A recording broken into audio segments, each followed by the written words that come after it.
Sikretong malupit na mga paunlad at na mga payaman. Pwede bang pabulong?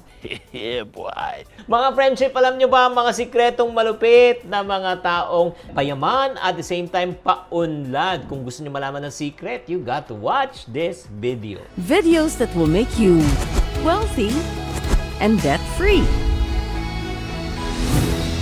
Hi there! This is Chinkitan, ang inyong pambansang wealth coach. Nako, I'm super excited sa topic na ito. Ika nga, ano ba ang sikreto? Pero bago natin pag-usapan ng sikreto ng mga paunlad at mga payaman, ang unang tanong ko, nakasubscribe ka na ba? Ito yung channel ng mga paunlad at mga payaman.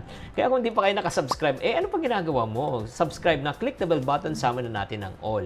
Okay, ano ba sikreto ng mga paunlad at payaman? Ang sikreto ng simple lang. Sila ito ay tinatawag na kuripot. Oo. Kuripot not in a bad sense. Kuripot in a good sense. Oo.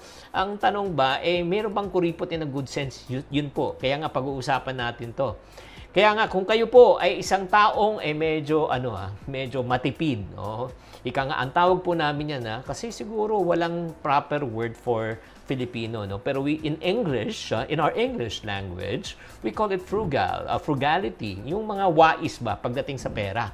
So, ano po ang mga signs at saka secret ng mga taong mga kuripot? Number one, inuuna nila ang needs kaysa sa wants. That's number one sign. Binibigyan nilang pansin yung mga kailangan lang talaga. Like for example, bibili sila ng, let's say, bagong sapatos. Bibili ka ba ng bagong sapatos dahil kailangan mo o gusto mo lang? Pag sinabi mong kailangan, ang ibig sabihin niyan, sira na yung unang sapatos mo at wala ka na talagang hindi na kayang i-repair.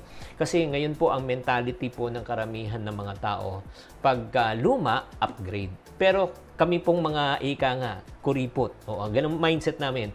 Pag sira ang sapatos, anong ginagawa po namin? Repair. Pag luma na sapatos, pinapashine, nililinis po. 'Di ba? In pwede pang gamitin. 'Di ba? Bakit ka magpapalit? Kaya ako isa pong tao na minsan lang bumili ng sapatos. Wait a minute! Sikreto number 2 or sign number 2. Mahalaga sa kanila ang bawat sentimo. Oo.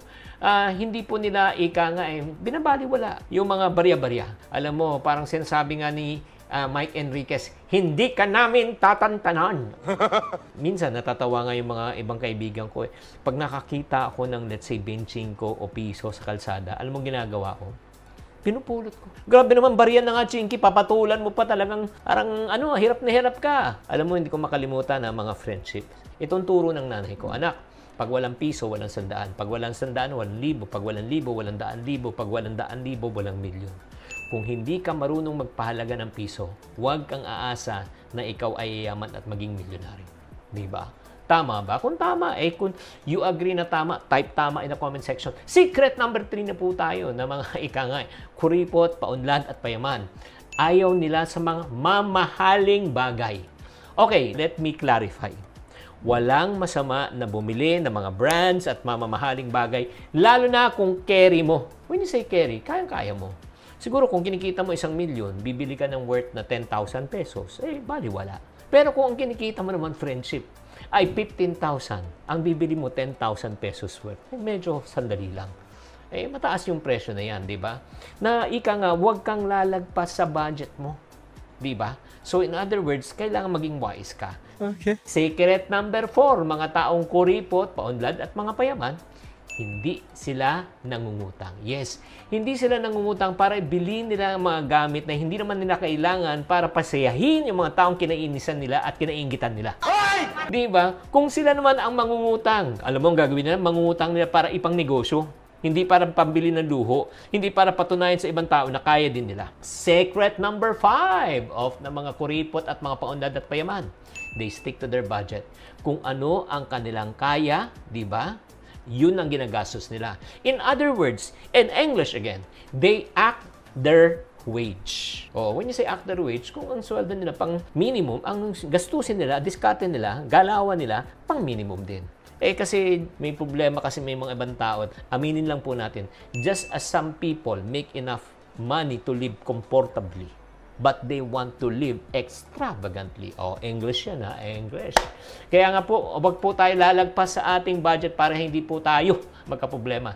Secret number 6 ng mga kuripot, paunlad at payaman, they know how to enjoy simple things in life. Grabe, no? Sa totoo lang, isa pa rin natutunan ko na hindi ako naghahanap ng mga bagay kung wala po sa akin. Kung ano man pinagkaloob ng Diyos at ng Ginoo sa aking adlaw na ito, sa atong adlaw na ito, natuto ako magpasalamat sa atong Ginoo. O, di ba? Kung ito lang pinrovide ni Lord sa atin, we know how to say thank you and we are grateful. Di ba? Simple lang. Simple na. Kung makakain ka ng 3 beses ang araw, pwede na yan. Di ba? Hindi mo kailangan kumain sa mga buffet o buffet. Di ba? But before we proceed to the last secret, ito yung pinakamatinding last nilagay po natin. No? Okay, batiin muna natin si Azir Gaming, si Jobay Elba, at saka si Phoenix Marie. Secret number 7 ng mga taong kuripot, paunlad at payaman, nag-iipon sila para sa kanilang future. Kaya naman sila nagkukuripot because they are saving for the future. Hindi nila ginagastos agad ang kanilang pera ngayon because iniisip po nila ang word na delayed gratification. Ano yung delayed gratification? Ipon now, retire later. Ipon now, enjoy later. Hindi yung travel now, pulubi later. Hindi yung gastos now, pulubi later. Kaya ang tanong ko po sa inyo from 1 to 7, i-gauge mo nga. Okay, ulitin po natin number 1. Needs versus wants, ang inuuna mo, mahalaga ang bawat sentimo para sa iyo. Hindi ka na aakit sa mga mamahaling bagay. Hindi ka nangungutang. Number 5, you stick to your budget. Number 6, simple lang ang iyong buhay. Number 7, nag-iipon pa ka para sa future. From 1 to 7, ano ang score mo, my friend? Mag-score ka. Ilagay mo sa comment section. Kaya nga, pag mataas ang score mo, ang tawag sa iyo ay, pagka umabot ka sa at least 5 to 7, pwede ko sabihin na ikaw isang official na kuripot. Ay, congratulations. Pag ikaw naman ay nasa 3 and 4, you got to work on it. Pag ikaw naman sa 2 and 1, ay kailangan magbagong buhay ka na, kapatid. So, there you have it. I hope that you are enlightened, mga friendships. Sana naman kayo po ay maging isang official kuripot, partner na katulad din po namin ng mga paunlad na at mga payaman. So if you do like this video, please give me a like and don't forget to subscribe. This is Chinkitan saying, to every problem, there's always a solution. If you're not part of the solution, you're part of the problem. Always think positive. Sikretong malipit. Isa pa. Kasi alam mo, sa totoo lang, yung hindi sila Thank you for watching. If you want to suggest a topic or review that you would like me to discuss on the next video, please do comment below para mabasa po namin. Thank you very much and I'll see you on our next video.